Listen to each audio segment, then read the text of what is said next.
Now I don't want to spend too long on this project, but I put a new battery on the yellow Land Cruiser, and this bracket here is not good enough. Now I could bend it, but I'm not going to do that. No, no, no. You deserve content. What I'm going to do is put this in the vise here. I already scored the line right there. What I'm going to do is I'm going to cut it with this cutoff wheel. Then I'm going to measure it over here on this. Then I'm going to find out how much I need to weld. And you'll see what I'll do here in a second. So let's do it. Set the camera up right there.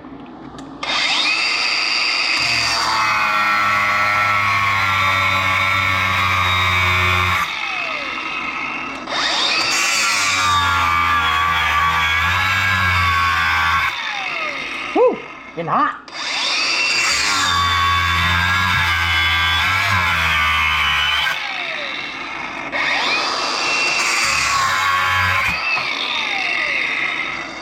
All right.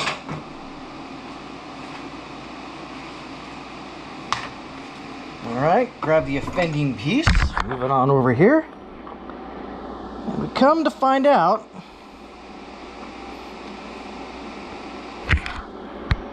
we need about that much to weld. Now, welding this can be done a couple different ways. One way is I'm going to take 60-10 and sort of fill that in. No, I'm not going to do that because I suck at 60-10 or 60-11. What I'm going to do is I'm going to take this plate here, cut out a piece, and use it as a backing plate. Not this whole big piece, but something like that. And then I'm going to run 70-18 and fill that up, grind it, fill it back up again, coat it, cover it, sand it, file it, and that's what I'm going to do. So stay tuned, folks, or stay watching, because this stuff's going to get funny. All right, stage 2. So what I need to do is figure out how much of a backing plate I want to do.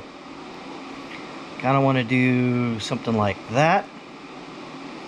So I want to cut it there and go all the way there and then come up. So there's my backing plate that I'm going to be making. So I got to cut. So I keep that, cut this, and then throw this back in my scrap metal because I might need to make another backing plate again. Not bad. Well, let's keep going.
it's done. Other than this side, which is, you know, no one will ever see. But if you look at this, you can't tell, can you? That someone bridged the gap with 7/18, 3/16 Hobart welding rod. And funny enough, the setup took way longer than it should. And by the way, also, the generator I was using, it didn't have the 3-prong connector for 220, but it had the 4. So I had bought an adapter and went 4 to 3 to see if it would work. And it does. As you can see, the proof is in the welding rod pudding that I constructed here. But again, this is just, you know, non-heated 70/18 welding rod, which you shouldn't do, by the way. But if you get a chance to heat your rod, you should do it. But if you can't do it, and if it's non-structural, that's fine. All I did was put a backing plate on it, small backing plate. I think that plate was 3/16, maybe, perhaps. And this is probably 3/16, maybe, something like that. And all I did was just, you know, the gap was, you know, like that. And I just filled in one side, filled in the other, filled down the center, and then went over top of it again. And as you can see, it's just fine. Now all I can do is primer and paint it, and then throw that sucker back in where I can go to a car show tomorrow on Saturday. Well, you'll see more of that on my channel, obviously. So that's it. I'm gonna just end it right. Epilogue. There it is. Can't even tell, can you? It's locked in there by 3 out of 4 bolts at the plate. Didn't come off like that, but it kind of went back on like that. Yeah, you can't even tell.